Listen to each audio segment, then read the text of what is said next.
Welcome to The Explainer. Okay, let's jump right in because today we are digging into some seriously mind-bending source material. We're looking at documents that outline a highly unorthodox, what they call a Gnostic blueprint of the human body. These are radical claims that attempt to completely rewrite our understanding of human biology. So get ready because we are doing a full anatomical teardown of what the source refers to as the divine hardware. So, think about it. Are we just meat and bone, or are we actually highly advanced cosmic antennas? The text frames our entire physical existence around this provocative question, completely challenging mainstream materialist science.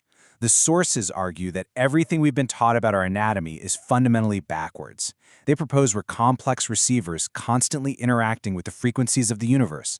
And if this is true, well, the source argues it changes how we view literally every single action we take.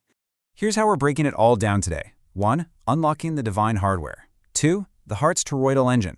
3. The brain's biological antenna. 4. The pineal piezoelectric crystal. And 5. DNA as a fractal resonator.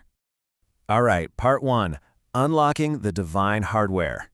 The big takeaway here is that these sources totally reject the idea that we're just biological machines. Instead, they frame human neuroanatomy as a massive, solid-state quantum optical resonator. The author is actually taking hardcore electrical engineering terms and applying them directly to human biology, essentially suggesting that our nervous system is quite literally a biological fiber optic network designed to tune into the Earth's electromagnetic cavity. The authors draw a really stark line in the sand between the mainstream materialist view and this Gnostic blueprint. In the mainstream view, your body is just a biochemical engine driven by fluid mechanics, where disease is just a chemical imbalance. But the Gnostic view outlined here argues that your body is an electric, resonant field. Under this model, cellular health is dictated entirely by electromagnetic coherence. It fundamentally reframes how we might think about health and healing. Moving right along to part 2, the heart's toroidal engine. Okay, this is where it gets wild. The source cites researcher Frank Chester, who mapped the heart and claims it functions as a helical vortex generator rather than a crude mechanical pump. The document claims the heart doesn't push blood at all. Instead, it's shaped like a 7-sided chestahedron that creates an implosive double-spiraling vortex to pull blood smoothly through our massive 60,000-mile network of blood vessels. And the result of that vortex? A toroidal electromagnetic field that the text claims is 5,000 times stronger magnetically than the brain's field. 5,000! The author insists this isn't just some random byproduct either. It acts as a carrier wave for our emotional and biological information. This is absolutely crucial because it implies our emotions aren't just private internal feelings. They're physical broadcasts sent directly out into the surrounding energetic field. To back this up, the author points straight to studies from the Heart Math Institute. They suggest that when a person feels positive emotions, their heart rate variability literally syncs up with 7.83 Hertz, which just so happens to be the Schumann resonance, the Earth's natural magnetic frequency. Take a second to process the scale of that claim. The text is arguing that we are biologically designed to beat in perfect time with the magnetic heart of the planet itself. Which brings us to part 3, the brain's biological antenna. So, if the heart is the engine, the brain is the tuning dial. To support the brain's role as a biological tuner, the text leans heavily on some fascinating MRI studies by Stanford immunologist Dr. Garry Nolan, focusing on military experiencers. According to the documents, Dr. Nolan found a hyperdeveloped bundle of neural tissue in the basal ganglia of these individuals, specifically connecting the caudate nucleus and the putamen, acting as a massive intuition processor. The document argues that these anomalies are proof of what they call a receiver phenotype. Basically, they're pointing to Nolan's MRI data as hard, physical evidence of an advanced antenna structure that lights up 47% faster during intuitive tasks. The text frames this as tangible proof that a sixth sense isn't magic. It's a real, measurable, biological structure right in the center of the brain, meaning intuition is biological hardware. Next up, part 4, the pineal piezoelectric crystal. You've probably heard the pineal gland called the third eye, right? Well, the author cites studies by Dr. Sidney B. Lang confirming the presence of microscopic piezoelectric calcite crystals inside it, effectively turning the center of the brain into a biocrystalline radio transceiver. Because they're piezoelectric, the text argues these crystals can literally vibrate in response to external frequencies.